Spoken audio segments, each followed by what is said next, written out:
जहाँ सुमति तहाँ संपत्ति नाना, जहाँ कुमति तहाँ विपत्ति निदाना। ये पंक्ति आज भी उतनी ही सत्य है जितनी सदियों पहले थी, क्योंकि जहाँ घर में शांति रहती है वहाँ लक्ष्मी को आना ही पड़ता है। तो चलिए इसी विचार के साथ अपनी आज की कहानी शुरू करते हैं। और हाँ, अगर आपको हमारी ये कहानी अच्छी लगे तो चैनल को सब्सक्राइब करना ना भूलें, साथ ही बेल आइकन दबा दें ताकि अगली कहानी का नोटिफिकेशन सबसे पहले आपको मिले। और अपनी राय नीचे कमेंट सेक्शन में जरूर लिखें, क्योंकि आपकी हर बात हमें बेहतर बनाती है। अब बिना देर किए बढ़ते हैं आज की प्रेरक कहानी की ओर। एक समय की बात है, एक नगर में सेठ गोविंद दास नाम का एक बहुत धनी व्यक्ति रहता था। धन दौलत, नौकर चाकर, आलीशान हवेली, सब कुछ था उसके पास। पर जैसे जैसे धन बढ़ता गया वैसे वैसे सेठ के मन में थोड़ा थोड़ा अभिमान भी आने लगा। एक शाम की बात है, खाने के बाद पूरा परिवार साथ बैठा था। सेठ जी, उनकी पत्नी, बेटा और बहू। गरम गरम चाय के साथ रोज की बातें चल रही थीं। बेटा: पिताजी, आज दुकान पर कुछ लोग चंदा मांगने आए थे। मैंने साफ मना कर दिया। पता नहीं भगवान के नाम पर कितने पैसे ले जाते हैं। बिल्कुल सही किया बेटा, ऐसे लोगों का पेट कभी नहीं भरता, कितना भी दो कम ही पड़ता है। सेठ जी बस चुपचाप सुनते रहे, ना कुछ बोले ना कोई प्रतिक्रिया दी। थोड़ी देर बाद धीरे से उठे, अपने कमरे में गए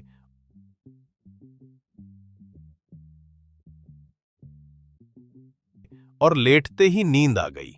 रात का सन्नाटा था और तभी सेठ जी के सपने में एक दिव्य प्रकाश फैला। उनके सामने मां लक्ष्मी खड़ी थी। चमकते चेहरे पर हल्की सी नाराजगी, पर आंखों में करुणा और दया झलक रही थी। गोविंद दास, मैं तुमसे नाराज हूं। तुम्हारे घर का व्यवहार देखकर मुझे दुख हुआ।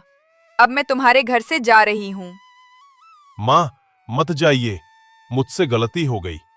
पर अगर जाना ही है तो जाते जाते कोई वरदान दे दीजिए। मांग लो, धन चाहिए, सोना और हवेलियां। मां, धन रहे या ना रहे, बस मेरे घर में शांति बनी रहे। लक्ष्मी जी मुस्कुराईं।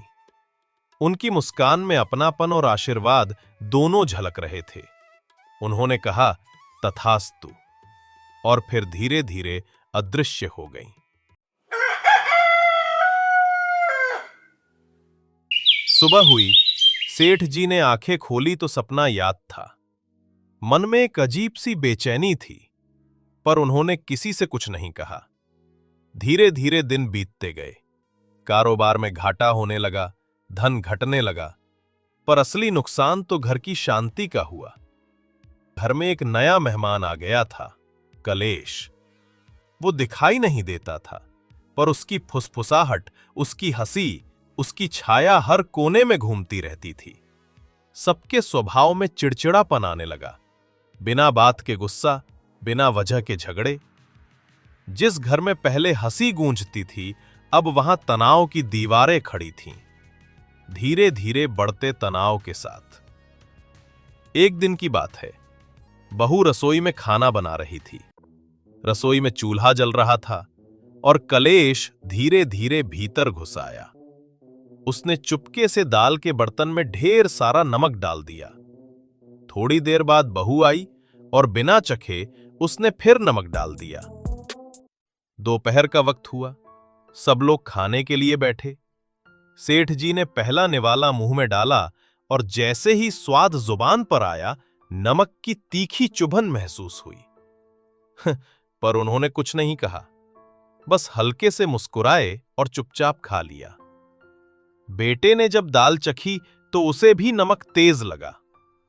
उसने पिता की ओर देखा और बोला, जी, खाना ठीक है?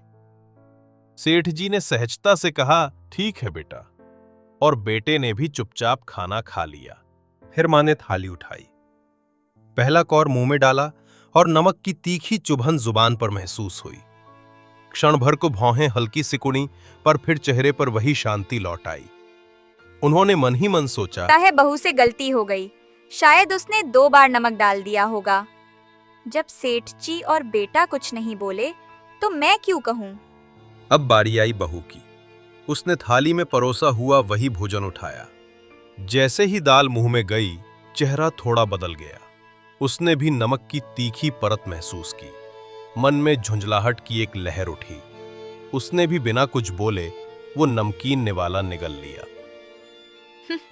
लगता है माँ ने मेरे बाद फिर से नमक डाल दिया होगा। उसकी नजर सबकी ओर घूमी। सबके चेहरे शांत थे। सेठ जी मुस्कुरा रहे थे, सास चुप थी और पति बिना कुछ बोले खा रहे थे। उसने गहरी सांस ली और मन में कहा, जब सब चुप हैं, तो मैं क्यों कुछ कहूं? कुछ पल के लिए ऐसा लगा जैसे समय ठहर गया हो। थालियों की खनक तक सुनाई देना बंद हो गया। घर के उस मौन में गहरा संदेश छिपा था। कोने में खड़ा कलेश ये सब देख रहा था। वो बुदबुदाया, अरे, किसी ने कुछ कहा ही नहीं। फिर गुस्से से चिल्लाया, बिना झगड़े के मैं यहां कैसे रहूं? दिन बीतते गए। धीरे धीरे कारोबार फिर से चल निकला। घर में हंसी लौट आई। एक रात सेठ जी को फिर सपना आया। मां लक्ष्मी मुस्कुराती हुई सामने थी। गोविंद दास, मैं तो चली गई थी, पर तुम्हारे घर में शांति बनी रही। जहाँ शांति रहती है, वहां मैं अपने आप लौट आती हूँ। मां, अब समझ गया हूं। असली लक्ष्मी धन नहीं, संतोष और शांति है। लक्ष्मी जी ने आशीर्वाद दिया और अदृश्य हो गईं। घर में फिर उजाला भर गया, मन का और घर का, दोनों का। सीख यही है, कभी कभी चुप रह जाना ही सबसे बड़ी समझदारी होती है। जहां शांति होती है, वहां खुद लक्ष्मी वास करती हैं।